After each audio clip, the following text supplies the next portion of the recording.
News Gujarat. Surat શહેરના Piplod road પર આવેલ પ્રાઇમ આર્કેડ પાસે એક અકસ્માતની ઘટના બની છે। બીઆરટીએસ રૂટમાં કલર કામ કરી રહેલા એક વ્યક્તિને એક કાર ચાલકે અડફેટે લીધો છે। અકસ્માતમાં કાર્યરત વ્યક્તિને ઈજા થઈ છે, જેના બાદ તેને સારવાર માટે સિવિલ હોસ્પિટલ ખસેડવામાં આવ્યો છે। ઘટના સ્થળે તપાસ કરતી વખતે કારમાંથી દારૂની બોટલો પણ મળી આવી હતી, જે આ ઘટના વિશે વધુ સંકેત આપે છે।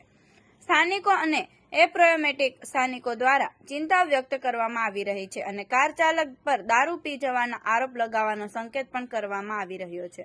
આ ઘટના સ્થળ પર ભારે ગરમાગરમી જોવા મળી હતી અને લોકોએ ઘટના સ્થળે ટોળું એકઠું કરી લીધું હતું।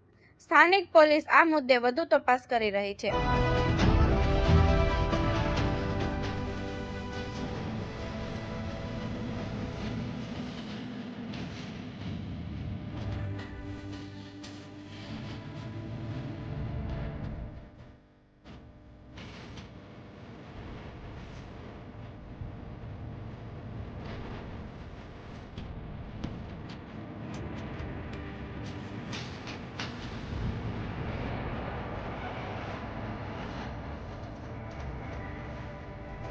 આવા અવનવા સમાચાર જોવા માટે જોતા રહો P24 ન્યૂઝ ગુજરાત।